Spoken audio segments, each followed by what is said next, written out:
Alright guys, welcome back to the third and final match between Tester and OgS.TheWind. It is going to be on Jungle Basin, which is a very interesting map. Lots of different backdoor routes. You guys can see a couple of rocks here and a couple of rocks here. But the one thing that makes this map super difficult if you're a Zerg player is where do you get your third expansion? Obviously, there's a very fast natural, you can grab it here.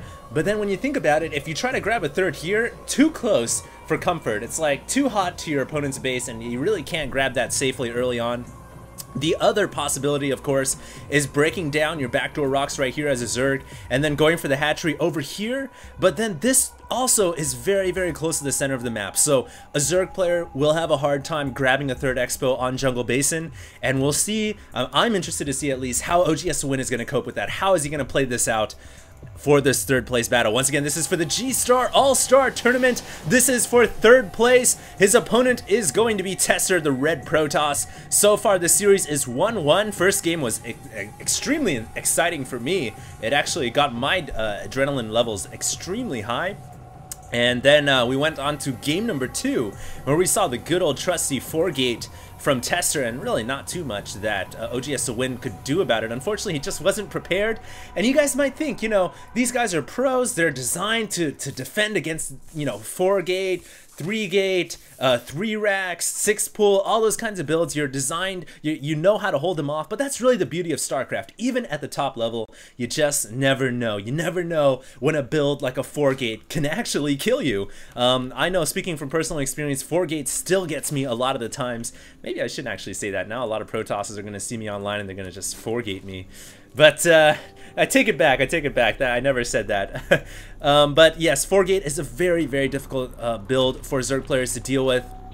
A lot of the times, an OgS.TheWind right there showing that even the best of the best can crumble to strategies like that. Now, it looks like OgS.TheWind did go for a 14 hatch into a 14 pull, so this is actually very standard on Jungle Basin because this map is so closed off for the natural expansion. It's very safe to get that hatchery early on, and then you can worry about the rocks later. But a 14 hatch is very safe and standard, and it looks like Tester will also be going for a 14 Nexus. It seems like he didn't even bother to throw up a forge. So if you guys remember what I was talking about, oh, here we go, here's a forge in the gateway. If you guys remember what I was talking about in game number 1, I was saying that a Protoss on 2 base is actually better than a Zerg on 2 base. And this is where the map becomes a problem, because now if the Zerg wants to win, he has to either go all in or he has to get a third base somewhere on the map. Now, judging based on the fact that on Lost Temple, OgS.TheWind decided not to go for a third hatchery, I honestly don't see him going for a third hatchery on this map in this game. I think he will, once again, go for some kind of all-in strategy. And the key to this success, if he's going to do that, is he has to get rid of the scouting probe like he did last game. He got rid of the probe. He even used some very interesting feign tactics, pulling all his drones over to the natural to make it look like he was droning up. So I think right now he is going to be able to ward away the probe. And now what is going to happen? What is OgS.TheWind going to do?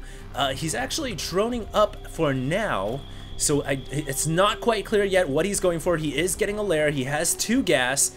It's relatively early for these double geysers, unless of course OgS.TheWind is deciding to go for Mutalisks. But of course, we saw Nidus Worm last game. Nidus Worm is once again a possibility, so we'll keep that in mind. Here comes the speed. So OgS.TheWind going for a lair before Zergling speed. It may very well be possible that he's going to be going for a Nidus once again. I'm so excited to be watching this game. I can't wait to see what is going to happen. It looks like Tester probing up, not really too concerned at the moment in time. He's using his Chrono Boost on his Cybernetics core, and he will be throwing up a Stargate. So we are going to be seeing the Stargate build off of 2 base for the Protoss player. This is an extremely difficult build for Zerg players to deal with when a bunch of Phoenix and a bunch of Void Rays pop out. Usually it is Void Rays first to force the Mutalisks, and then you will see some Phoenix coming out afterwards to support the Void Rays. So that could be what's going to happen here. It looks like OgS.TheWind is going to be going for a Nidus once again. He needs to find a place to position his Overlord this time, but you have to keep in mind that Tester was tipped off from the last game. He knows that a Nidus is a possibility, so he's erecting pylons everywhere around the perimeter of his map. It looks like his Stargate now finishes. It's gonna most likely be a Void Ray. Oh no, and the Stalker is going to push the Overlord away. So now, where is the Nidus going to go? OgS.TheWind has no vision. If we look at OgS.TheWind's vision right now, he really doesn't have much vision at all. And look at this, he has another Overlord down here, but once again, a Stalker well positioned as well as a Pylon. Oh god, it looks like, I'm almost certain that right now Tester sees this. Yeah, he's gonna pull probes off the line, and this Nidus Worm is doomed to fail. This could be the fastest game. Well, actually, I can't say it's a fast game. The last game was actually faster and ended around this point thanks to a 4-gate. But this could be a very fast series in general, as now the Nidus has all but failed. Once again, another Nidus gets canceled, though. Oh, it was actually created by a Changeling. I guess a Changeling / Overseer gave vision right there. And once again, another Nidus tried to go up, but that one was canceled. And as time goes on, the further behind our Zerg player falls. You guys can see the economy not looking too good. OgS.TheWind tried to go for a all-in attack. He's got so many Zerglings and even 2 queens inside this Nidus, but he just doesn't have anywhere to place the worm. And oh god, that was brutal right there. That was almost uncalled for. Once again, another Nidus going up. Where did he get vision? Oh, the Changeling. There's still a Changeling somewhere, but unfortunately the Nidus once again is canceled. The Changeling, there it is. It gets taken out. Sorry, boy. Half Zealot, half Zerg.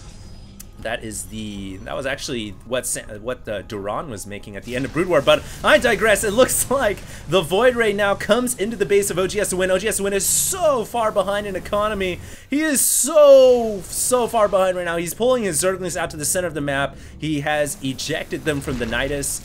He knows that if he can bust through the front door, maybe he can win this game, but there's a cannon and a perfect blockade there to hold off almost everything. A couple of queens now trying to defend against the Void Race. It looks like these queens should be able to hold off. Yes, I think they will. Oh, but a Phoenix comes in, and that will spell disaster for OgS.TheWind. His Zerglings, I don't even think they dared to test the front door. Even if they did, that would pretty much be a no-go. And I think Tester will be your 3rd place champion, ladies and gentlemen, as he is now reigning free over the Zerg base. There are no more queens. 2 queens desperately trying to come out. The only reason why OgS.TheWind still hasn't GG'd is because this is the finals, this is the series, this is the last game for 3rd place, and he's actually got a Baneling's Nest. Perhaps he's going to try to Baneling bust into the Protoss front door, so this is his last final hope. Will the Baneling bust be successful? The Baneling Nest is now on the way. The income for the Protoss player is almost 3 times more than the Zerg, so this has to work. This is all in do or die for OgS.TheWind. He's got 14 Banelings on the way, as you guys can see, with 10 more lings in production.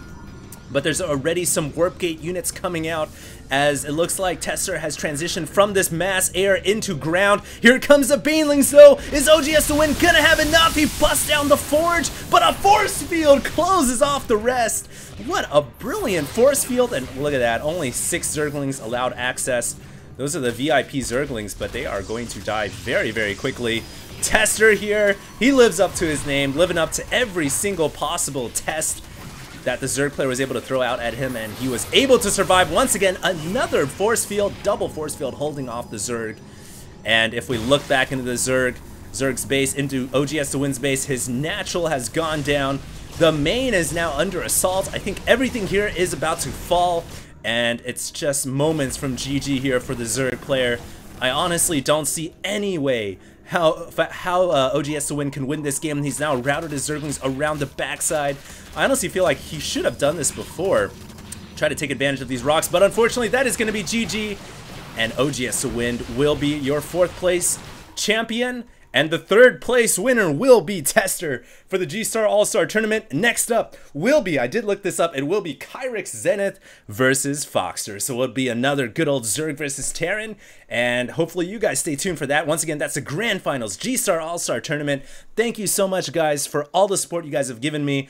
And stay tuned, guys. HD signing out.